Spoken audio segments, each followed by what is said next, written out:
Bonjour et bienvenue chers amis d'Éclair Monde. Nous sommes très heureux de vous avoir au rendez-vous de notre chaîne préférée du voyage intégral, des réalités virtuelles, de l'humanité diversité au monde et des pratiques créatives. Ça y est, le monde sur les technologies.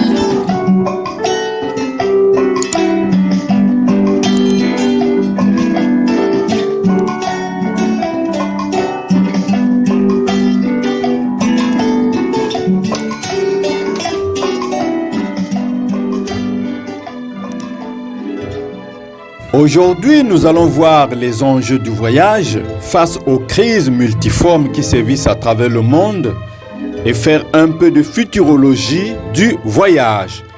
Bon visionnement et bonne écoute. Ça y est, le monde sur les technologies. Vers la fin du XXe siècle et au début du XXIe siècle, le monde parle du village planétaire et de la mondialisation.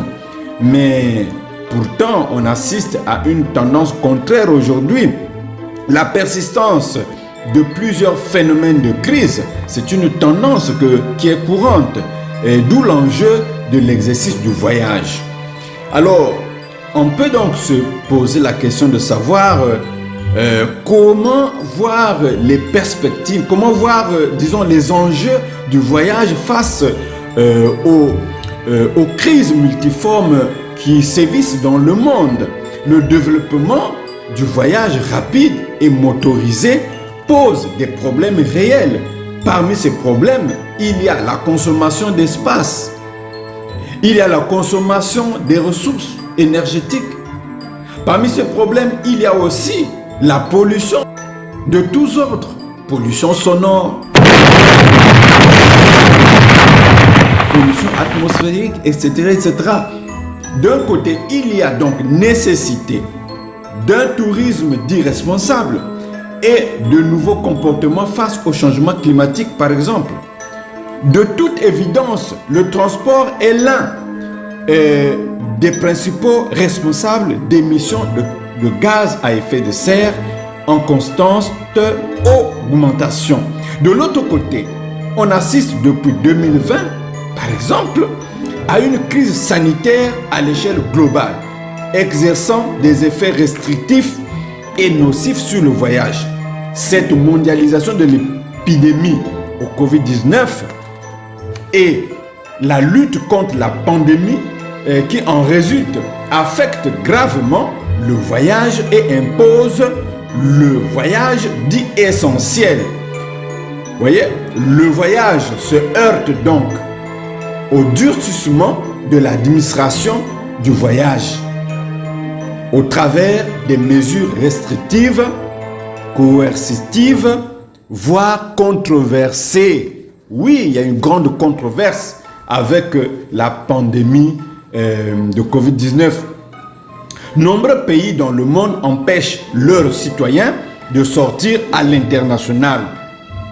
D'autres, par contre, limitent l'entrée de voyageurs étrangers.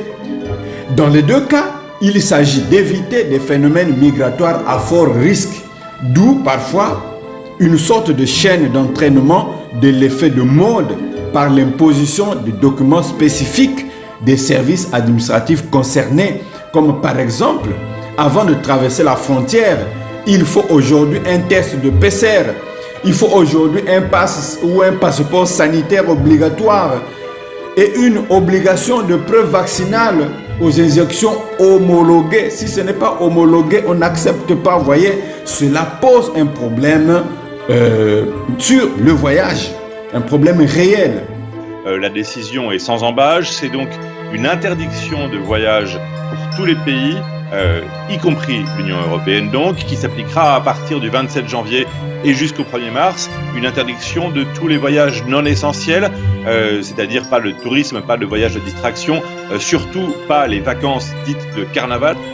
Elle concerne aussi tous les territoires ultramarins français. Plus de vacances possibles donc en Guadeloupe, en Martinique, à Tahiti, en Nouvelle-Calédonie ou à La Réunion. Pour déroger à la règle, il faudra justifier d'une urgence personnelle, médicale ou professionnelle. Les voyages au sein de l'Union européenne, eux, restent possibles, mais pour entrer en France, chaque individu devra obligatoirement présenter un test PCR négatif de moins de 72 heures. Des contrôles aléatoires seront déployés dans les gares et les principaux points de passage. Alors, et par ailleurs, dans de nombreux pays, les sans-papiers et autres voyageurs sont soit jugés illégaux et reconduits systématiquement à la frontière, voire dans leur pays d'origine, soit placés dans des centres de rétention. Ça pose aussi un problème de voyage, un problème à l'exercice du voyage, à la liberté de voyager à cause des frontières. Tous ces problèmes représentent un enjeu certain, soit multiple, bien complexe pour le voyage. Le problème de ressources financières aussi, dans certains cas, peut venir s'ajouter pour aussi freiner les élans de voyage. De même, les accidents de route, les accidents de chemin ne sont pas étrangers au danger du voyage. En raison de tous ces enjeux, on voit se développer le tourisme des médias et réseaux virtuels. Des notions et pratiques comme le tourisme ou tourisme électronique sont donc apparus. Et le voyage virtuel n'en est par ailleurs qu'une sorte de voyage fiction. Nous verrons ces termes approfondis dans nos prochaines vidéos lorsque nous allons parler du voyage virtuel. Ça y est, le monde sur les ailes de technologie. Alors, le voyage en science-fiction ou futurologie.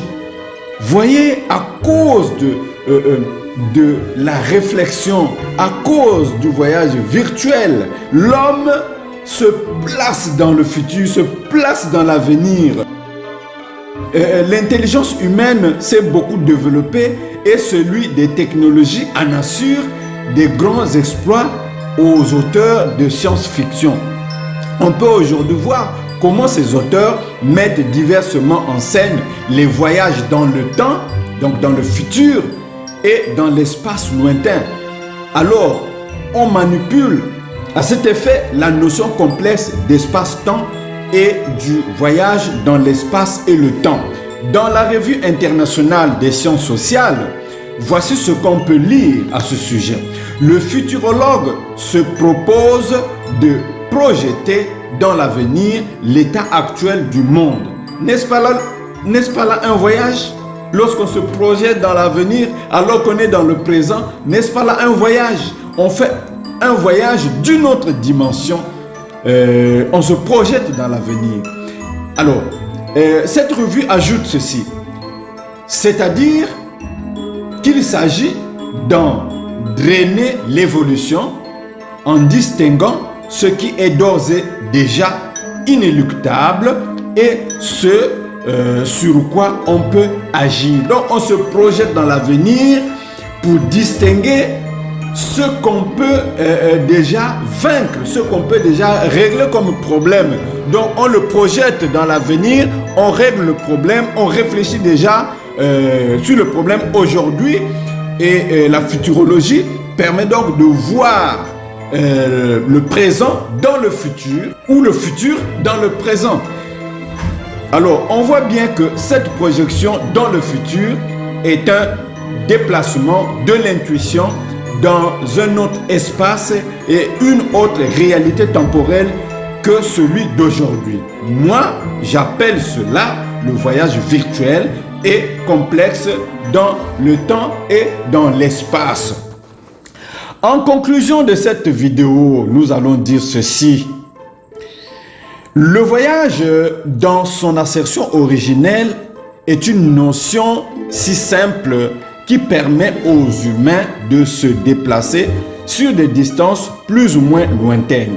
L'apparition du phénomène du voyage a évolué dans le temps en épousant les conditions matérielles précises de son développement. Le voyage a un vocabulaire de synonymes très riche qui ne sont autres que des types de variétés de voyage. Mais le voyage ne concerne pas seulement les humains, et nous allons le voir avec les prochaines vidéos, et peut devenir une notion plus complexe, de simple déplacement aux notions de virtualité et de fiction dans le temps et dans l'espace. Entre-temps, l'exercice du voyage revêt des problèmes importants, nous avons évoqué cela, et qui réduisent actuellement et de plus en plus la liberté du voyageur. Nous savons que cette analyse ne saurait être exhaustive sur la notion du voyage dans le cadre de cette vidéo. Et notre but était de comprendre avec vous qu'est-ce que le voyage. Prochainement, nous parlerons du voyage le voyage virtuel, le voyage de tout, et je crois que c'est plutôt à la fin que nous allons boucler pour globaliser tous ces concepts-là dans le voyage intégral. Le saviez-vous? Cette vidéo vous a-t-elle plu? Dites-nous alors des j'aime et dites-nous-le dans les commentaires s'il vous plaît, et abonnez-vous si vous ne l'avez pas encore fait. Nous sommes ravis, très heureux de vous retrouver très bientôt dans une prochaine vidéo. Vous pouvez également visiter notre site web www.eclairmonde.com. Merci beaucoup, chers amis de Clermonde. À la prochaine. Soyez toujours les bienvenus sur notre chaîne YouTube. Ciao.